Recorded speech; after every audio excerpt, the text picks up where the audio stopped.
¿Cómo fue que un testigo falso lo incriminó? ¿Qué era lo que decía el testigo falso y los testigos que usted tenía que no los tomaron en cuenta en la acusación? Bueno, es algo muy largo de contar, pero yo uso el ejemplo más fácil de entender y uno de los más obvios para mostrar el estado de corrupción.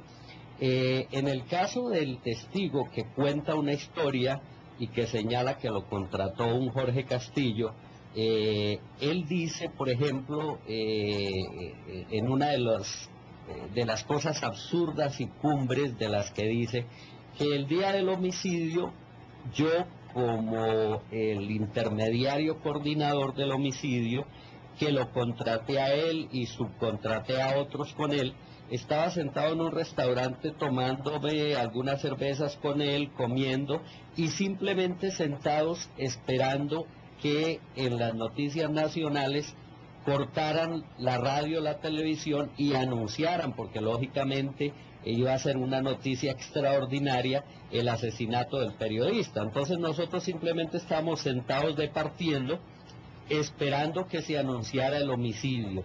Lo curioso de esta situación es que ese día y a esa hora, que era un sábado, ese día y a esa hora, aproximadamente entre las 11 de la mañana y la 1:30, 2 de la tarde, yo siempre todos los sábados juego fútbol, y yo tenía un partido de fútbol, por casualidad nunca hago un gol, ese día hice un gol, y habían 40 testigos, que entre los jugadores y sus familias.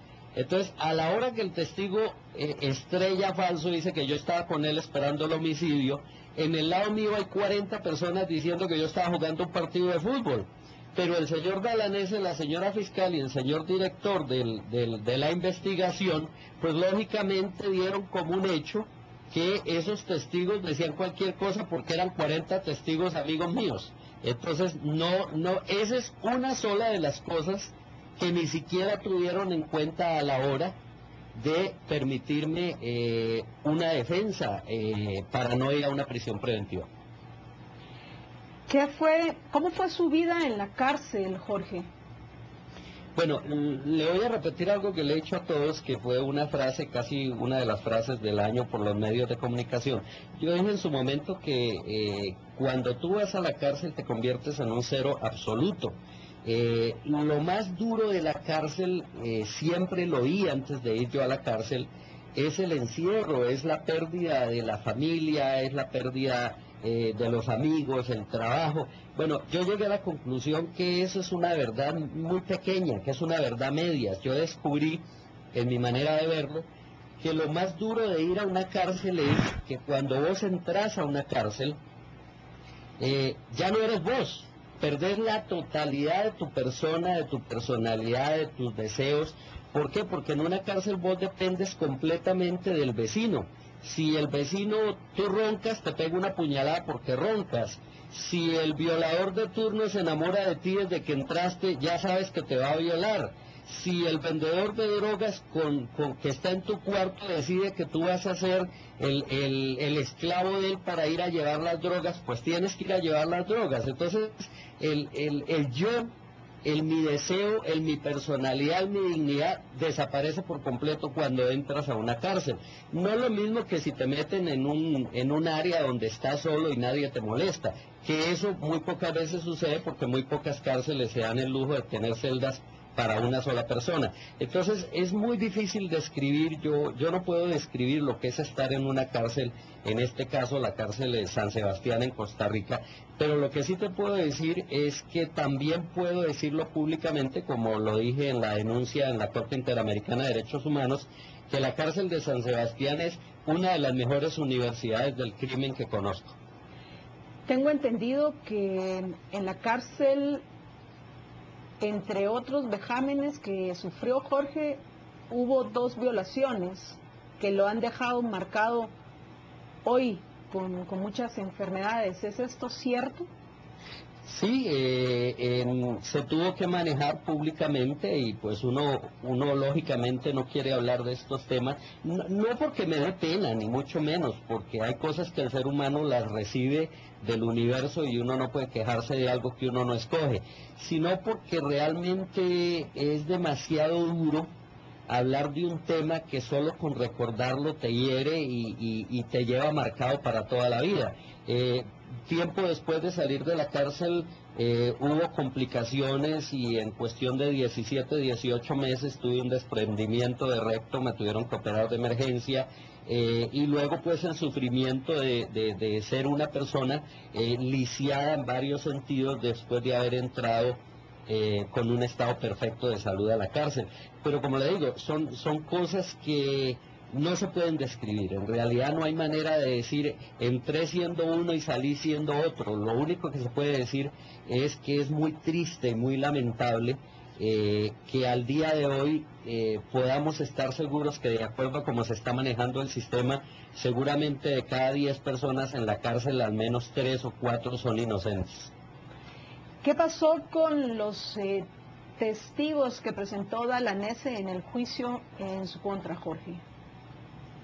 Bueno, todos los testigos se puede decir que no pudieron sostener ninguna parte de su teoría.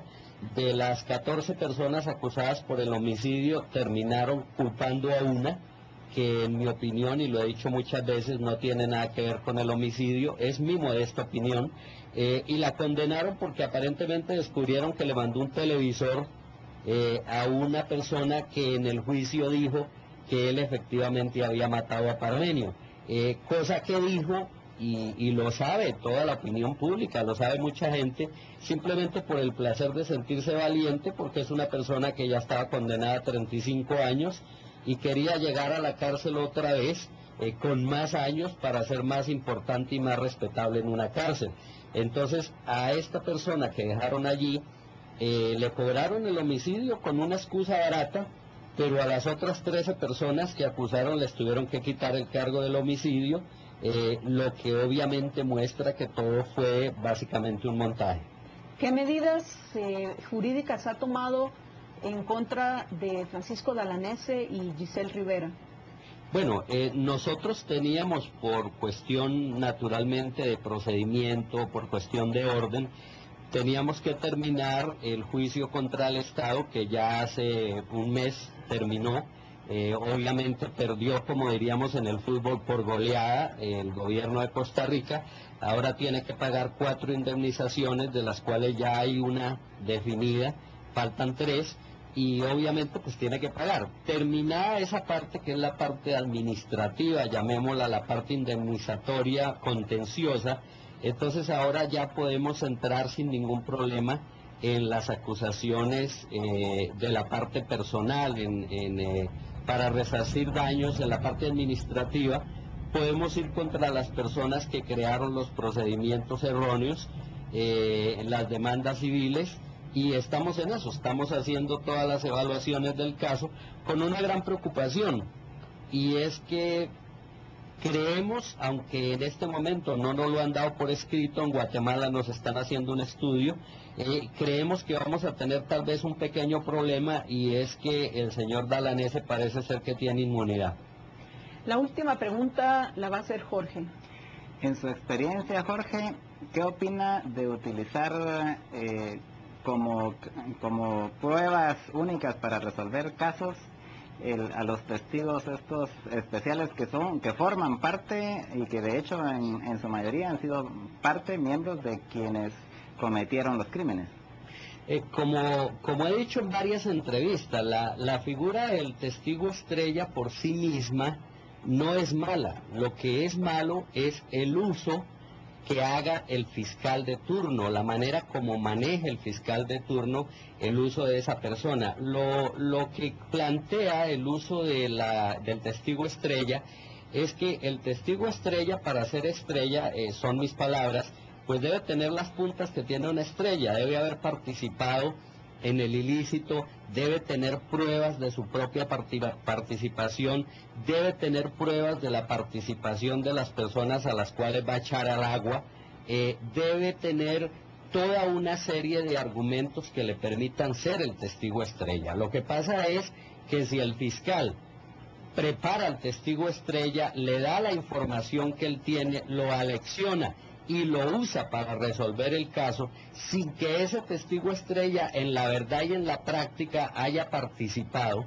en el homicidio o en la falsedad o en la estafa o en lo que sea, pues obviamente ese manejo de ese testigo estrella por parte del fiscal pasa a ser completamente ilegal. Aparte de que la mayor parte de veces a los testigos estrella no los consiguen voluntariamente, sino que los chantajean y de hecho los torturan psicológicamente y los torturan físicamente para obligarlos a convertirse en testigo estrella. Y si no tienen información o les falta, la misma fiscalía se la provee. Jorge, muchísimas gracias por haber conversado hoy con nosotros a las 8:45 por Canal Antigua, y vamos a estar en contacto con usted para que nos vaya informando cómo va avanzando su caso. Muchas gracias por habernos acompañado. Un placer, y espero que todas las personas que tengan la oportunidad de escuchar este tema tengan en consideración que hay que cuidar a sus hijos, a sus hermanos, que hay que ser solidarios con sus padres, porque este tipo de sujetos que andan por ahí metiendo gente a la cárcel son un peligro, y es muy fácil entrar a la cárcel, lo difícil realmente es salir. Muchas gracias. Bueno, vamos a ir, amigos, a una breve pausa y regresamos en unos minutos. Quédense con nosotros.